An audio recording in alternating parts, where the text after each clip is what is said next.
Friends, news channel देख रहे आप सभी दर्शकों का बहुत बहुत स्वागत है। मैं हूं रमनदीप कौर। इस वक्त की बड़ी खबर आ रही है प्रयागराज से। क्या है पूरा मामला, देखने के लिए बने रहिए हमारे साथ। संगम नगरी प्रयागराज में जहां भाजपा के महापौर प्रत्याशी गणेश केसरवानी ने जीत हासिल करी है। गणेश केसरवानी ने 1,29,242 वोट से समाजवादी पार्टी के महापौर प्रत्याशी अजय श्रीवास्तव को पछाड़ा है, जिसमें गणेश केसरवानी को कुल मत 2,35,636 मिले थे, तो वहीं अजय श्रीवास्तव को 1,06,242 मत मिले थे। ऐसे में गणेश केसरवानी ने जीत हासिल करते हुए क्या कुछ कहा है, आइए दिखाते हैं आपको।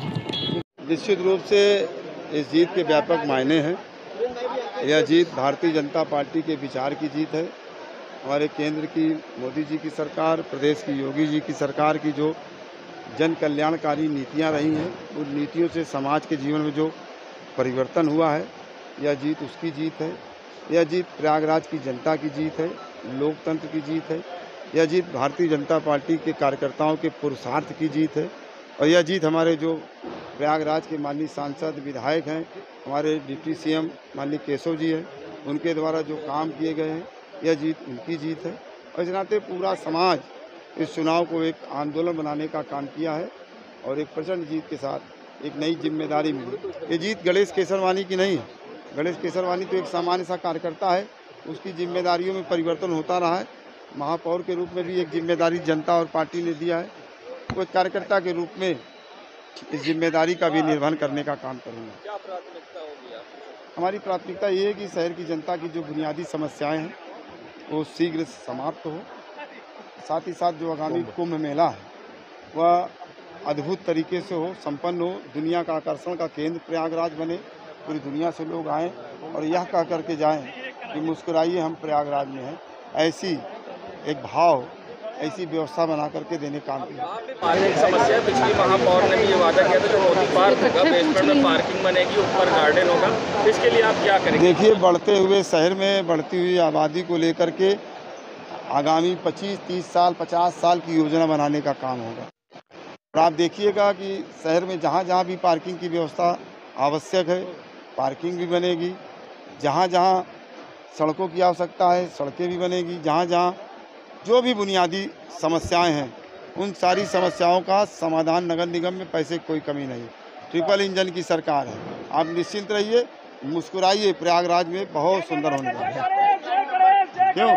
हमारे पास विधायक हैं, माननीय सांसद हैं, एमएलसीज हैं, सब लोग एकदम पूरी तन्मयता के साथ जुट करके हेल्पलाइन नंबर भी आप जारी? बिल्कुल, एक हेल्पलाइन नंबर जारी होगा जिसमें आम जनमानस अपनी समस्याओं को नोटिस कराएगा और 24 घंटे में उनकी समस्याओं का समाधान होगा।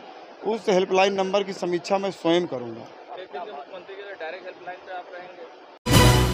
संगम नगरी प्रयागराज में जहां एक ऑडियो वायरल हुआ था, जिसमें करेली थाने के एसआई ने एक कारपेंटर को धमकी देते हुए भद्दी गालियां दी थी, जिसके बाद अब पीड़ित ने मदद की गुहार लगाई। उसका कहना है कि मामला न्यायालय में विचाराधीन है और ज़बरदस्ती मकान खाली कराने के लिए पुलिस के दरोगा उस पर दबाव बना रहे हैं। दरोगा गिरीश राय ने उसको धमकाया भी है, जिसका ऑडियो भी वायरल हुआ है। और ऐसे में क्या कुछ कहना है पीड़ित कारपेंटर इस्लाम का इस पूरे मामले पर, आइए दिखाते हैं आपको क्या कुछ कहना है इस पूरे मामले पर। मेरा नाम मोहम्मद इस्लाम है। मेरा भाई मोहम्मद आबिद ये किराए के मकान में रहता है, जिसका मुकदमा माननीय न्यायालय में है। उसके बाद भी करेली थाने के एसआई गिरीश राय ने फ़ोन करके हमको धमकी दिया है कि 3 दिन के अंदर मकान खाली कर दीजिए, वरना हाथ पैर तोड़ करके झूठे मुकदमे लगा करके आपको जेल भेज देंगे। भद्दी गालियाँ दी हैं और डराया धमकाया गया है। क्या चाहते हैं आप उच्च अधिकारियों से? इसकी शिकायत आपने कहीं किया है? इसकी शिकायत हमने पहले भी करेली थाने में कर चुके हैं और उच्च अधिकारियों को भी शिकायत किया है। अभी फिर हमने आईजी को दरखास्त दिया है, एसपी के वहाँ दरखास्त दिया है। अभी 2 दिन हुए हैं, अभी उस पर कोई कार्रवाई नहीं हुई है। अब आप क्या चाहते हैं? हम यही चाहते हैं कि बड़े अधिकारी, जो उच्चाधिकारी हैं, वो हमारी जान माल की रक्षा करें, क्योंकि हमारा परिवार डरा हुआ है, सब बिखरा हुआ है और ये बार बार घर पे जा करके गाली गलौज कर रहे हैं, धमकी दे रहे हैं। सब लोग इधर उधर बिखरे हुए हैं। एसआई ने कब फ़ोन किया था आपको? एसआई ने 9 तारीख को हमें फ़ोन किया था और कई बार फ़ोन किया था, 6-7 बार फ़ोन किया था, जिसकी हमने 5 बार वीडियो रिकॉर्ड किया। एक बार तो उन्होंने बहुत ज़्यादा गाली दी, जिसकी वीडियो वायरल हो रही है। उसमें सारा सच सामने है। उसकी ऑडियो वायरल हो रही है और वो सुना जा सकता है, देखा जा सकता है। पूरा परिचय एक बार फिर से दीजिए। मेरा नाम मोहम्मद इस्लाम है, मेरा भाई मोहम्मद आबिद जो पक्षकार है और मैं पैरोकार हूँ। मैं इस केस को देखता हूँ और जो भी न्यायालय से फैसला आएगा हम उसको मानेंगे। अतीक और अशरफ की हत्या के बाद जहां वार्ड नंबर 91 पर पार्षद प्रत्याशी के रूप में बदलाव हुआ है, पिछले 25 साल से अतर रजा लाडले यहां पर पार्षद थे और अतीक अहमद के करीबी अतर रजा लाडले का इस सीट पर कब्जा था। वहीं इस बार युवा नेत्री अस्मा बानो ने उन्हें पराजित किया है। अधिवक्ता कसान की पत्नी युवा नेत्री अस्मा बानो ने उन्हें 500 से ज़्यादा वोट से पराजित करते हुए जीत हासिल की है। ऐसे में अतीक के करीबी जहां अतर रजा लाडले को हार का सामना करना पड़ा है और ऐसे में क्या कुछ कहना है पार्षद और पार्षद पति का, आइए दिखाते हैं। अभी तो बहुत अच्छा लग रहा है और ये मेरी जीत नहीं है, पूरे जनता की जीत है, क्योंकि उन्हीं की सपोर्ट से मैं यहाँ पहुँची हूँ। इंशाल्लाह वो 5 वर्ष में आपको खुद ही नज़र आएगा जो भी विकास होगा, और कोशिश करूँगी कि वो विकास जल्द से जल्द हो जाए। मैं वार्ड नंबर 91 निहालपुर अकबरपुर से प्रत्याशी अस्मा फातिमा हूँ।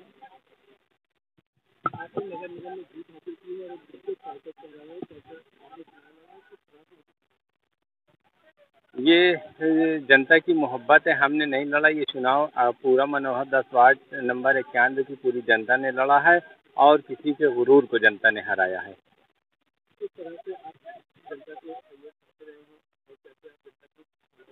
लगातार मैं पिछले 15 वर्षों से क्षेत्र में काम कर रहा था।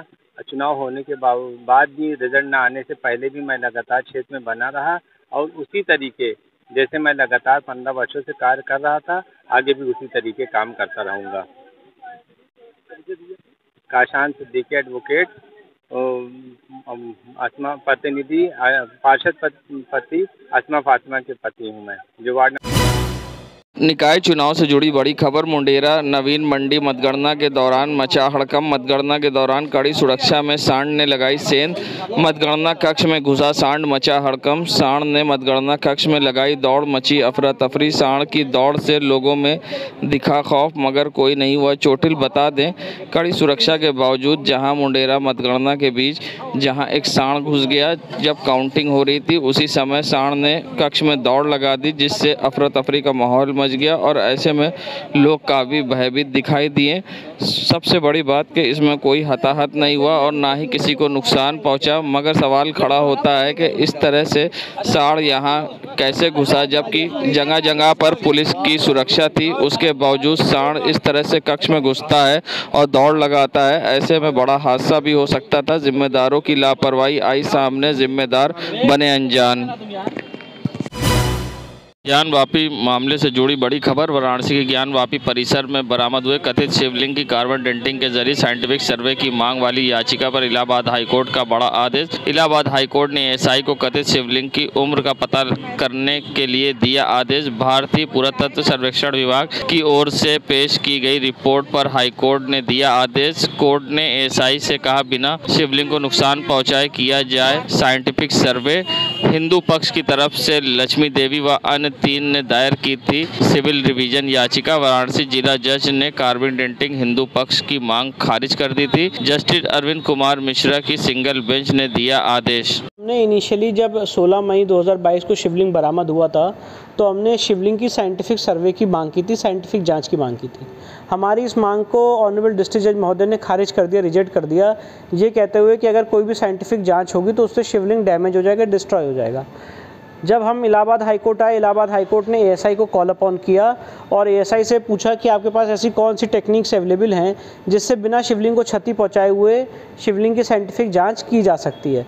आज ऑनरेबल हाईकोर्ट ने हमारी पिटिशन अलाउ कर दी एएसआई की रिपोर्ट के आधार पे, जिसमें एएसआई ने स्पष्ट रूप से कहा है कि उनके पास ऐसी मॉडर्न टेक्निक्स अवेलेबल हैं जिससे ये पता लगाया जा सकता है कि शिवलिंग की बिना शिवलिंग को क्षति पहुंचाए हुए, बिना डैमेज किए हुए जीपीआर सर्वे के माध्यम से, सॉइल स्टेटोग्राफी के माध्यम से, एएमएस टेक्निक्स के माध्यम से और भी बहुत सारे साइंटिफिक टर्म्स उन्होंने यूज़ किए जिसके माध्यम से शिवलिंग की साइंटिफिक जांच करी जा सकती है।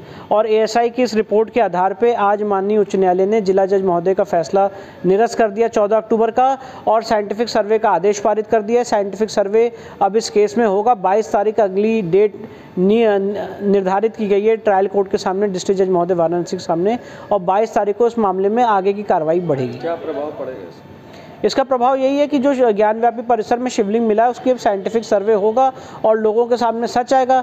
जो एक पक्ष कह रहा है कि ये वजू है, दूसरा पक्ष ये फव्वारा है, दूसरा पक्ष ये कह रहा है शिवलिंग है, तो उसकी सच्चाई लोगों के सामने आएगी। आपने क्या तर्क रखे विपक्ष का, क्या इस पर कहना? मैंने अभी आपको अपने तर्क ही बताए हैं। विपक्ष ने इस पर क्या? विपक्ष का ये कहना था कि यहाँ पे कोई भी सर्वे नहीं होना चाहिए क्योंकि सुप्रीम कोर्ट के ऑर्डर का उल्लंघन होगा, और उस सारे तर्कों को रिजेक्ट करते हुए कोर्ट ने कहा कि नहीं, एएसआई की रिपोर्ट के आधार पे यहाँ पे साइंटिफिक सर्वे करवाया जाएगा।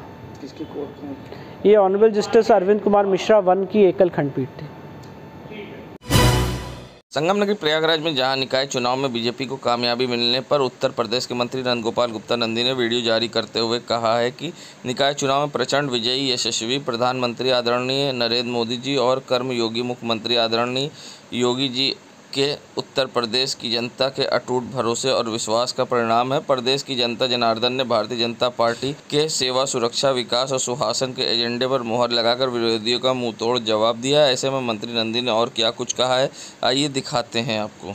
जी नमस्कार, मैं नंद गोपाल गुप्ता नंदी, मंत्री उत्तर प्रदेश सरकार। निकाय चुनाव में प्रचंड विजय यशस्वी प्रधानमंत्री आदरणीय श्री नरेंद्र मोदी जी और कर्मयोगी मुख्यमंत्री आदरणीय योगी आदित्यनाथ जी पर उत्तर प्रदेश की जनता के अटूट भरोसे और विश्वास का प्रमाण है। प्रदेश की जनता जनार्दन ने भारतीय जनता पार्टी के सेवा, सुरक्षा, विकास और सुशासन के एजेंडे पर मुहर लगाकर सभी विरोधी पार्टियों को मुंहतोड़ जवाब दिया है। मैं भारतीय जनता पार्टी के सभी नवनिर्वाचित महापौर, नगरपालिका अध्यक्ष, नगर पंचायत अध्यक्षगण और पार्षदों को विजयश्री की हार्दिक शुभकामनाएं देता हूं और आपके उज्जवल भविष्य की कामना करता हूं, आपके उज्जवल कार्यकाल की कामना करता हूं। जय हिंद, जय Bharatiya Janata party.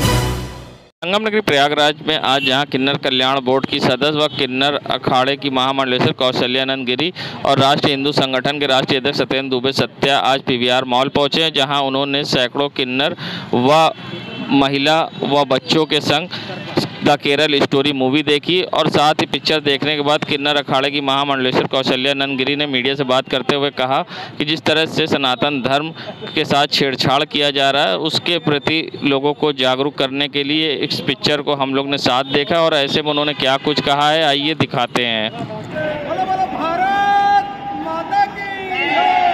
Cinema hall में हम लोग ने द केरला स्टोरी मूवी हम लोग ने देखा।